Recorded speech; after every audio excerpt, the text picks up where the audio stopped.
Hi, we're here with Issac from Scientia Coffins and Caskets. Just to have a little chat about Issac's role in the fuel industry. So Issac, how long have you been a coffin supplier? Been a coffin supplier almost 10 years. Excellent. What attracted you to become a coffin supplier? To be a coffin supplier, I think we're playing an important role at people's last journey, and being able to supply a product and being able to help people is definitely of interest. Very different to my past life of mine, yeah. Yeah. How would you describe a typical day for you? Typical day, I'm a very early riser, so the day starts at 4 o'clock in the morning. Warehouse starts at 5. We start planning all our orders for the day. About 7 o'clock, all our trucks depart, whether it is a metro delivery or regional deliveries. Once that's done, we then start planning for orders that are for tomorrow and the day after. We may have inventory that we need to prepare, larger orders and special order items that we need to put handles on and construct, yeah. Mm-hmm. So Issac, tell me, what's the difference between a coffin and a casket? Good question. We get asked this all the time. Let me introduce some props.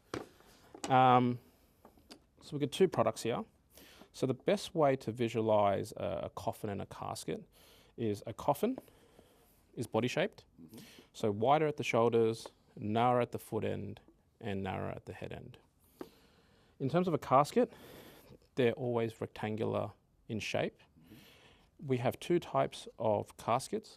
We have ones that are where the lid is flat, and we also have ones that the lid are domed. The ones that are domed open and they're on a hinge. Where the lids are flat, the lid can be completely removed. Obviously this is a prop, but they're the main differences between a coffin and a casket. Okay. So can you tell me just a little bit about how they're constructed? Sure. So let's have a look at a coffin. So a coffin, how we actually get the bend or the shape of the shoulders, we have a process called fluting. What that means is that there's lots of small cuts that are made along the edge of the board. When these small cuts are made, it allows us to be able to bend the piece of timber or the MDF and shape it where it's curved, right? And then we have moulding and skirting along the side as detailing, and we also introduce routed panel sides depending on different styles and designs we have. Mm-hmm. In terms of a casket, construction's a little bit more elaborate. We have, aside from the four sides, we introduce different styling of handles along the sides. We have long bar handles, we have fixed handles, and especially on some of the casket models we have on the corners, we can actually introduce religious motifs such as a cross, a pieta or a lotus, depending on the culture and the faith. In terms of the dome lid, a lot of the construction goes into the dome lid where we have multiple panels that are joined. Once they're joined, we use special glue and radio frequency or microwave to basically allow the glue to set a lot quicker. And once that is set, we then have an orbital sander that goes around it like this to finish it off and smooth it all out. All of our coffins go through a three-stage painting process, and that ensures the high gloss finish, the piano finish. So over the years you've been working in the fuel industry, have you noticed many changes in the demand for a coffin versus a casket, or even more recently eco-friendly options? Look, in my short time of 10 years, the industry in terms of consumer product demand has changed immensely. I remember when I first started, and I'm still young, products were very, very traditional, very, very traditional. And I can think back over the last 3 years, and this is before COVID, the demand for eco-friendly coffins has boomed. Everybody that will come in to a funeral director will start asking around, are there any eco options? Are there any eco timber coffins?